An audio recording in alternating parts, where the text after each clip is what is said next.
It's that time again where we explore loose and expressive collage and mixed media artwork. I will begin with some Bristol paper. Bristol paper is great because it's very smooth, and whenever you glue paper to that, it generally will lay very flat as opposed to canvas and watercolor paper that has a little bit of tooth to it. Here I'm using some leftover drawing paper and the paint and scribble marks that are on there. It's just leftover paint from the end of a session that's on either my brush or a palette. And I take that drawing paper and I just smear that paint all over it. That way it doesn't get wasted. Plus I end up with this really cool handmade collage paper. And to me, that brings a level of authenticity to the artwork. Now I'm just going to piece together this shape, and then I will use a little bit of glue to paste everything on really well, cut off any excess edges that are hanging over. That just kind of helps me keep things tidy as I go. Flip it over, give it a good press, make sure everything is laying flat, and then I like to hit that with a hair dryer, which I did not show in this video. Now it seems kind of silly just to paint over that, but it really isn't. The way I'm doing it, I'm allowing some of that color to show through. And collaging is a lot about texture too. So whenever this painting is done, we'll do a close-up of the finished piece and you'll see the texture underneath this white area that I'm now drawing into. Gesture drawing is a really important part of painting loose. I mean, it's good to have solid fundamental drawing skills to be able to draw anything from figures to portraits to whatever. But then it's good to have a gestural drawing in your toolbox as well. Those skills go a long way when you can draw loose and capture a likeness of your subject.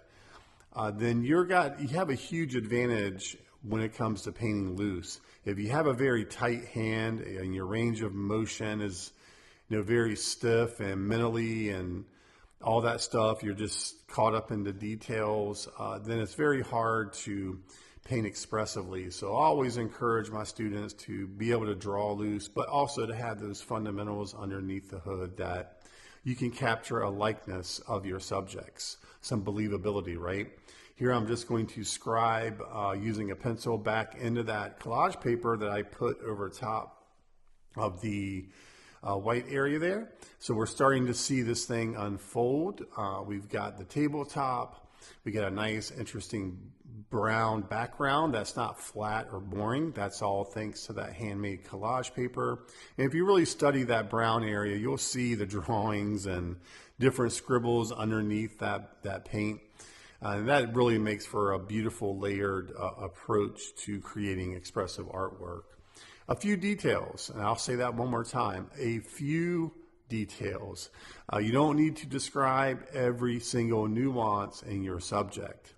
If you have a good design and composition, a lot of times that's going to give you your main shapes.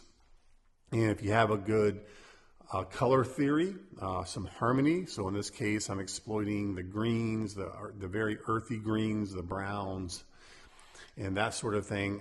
Then the design should come together pretty quick. The piece should come together pretty quick.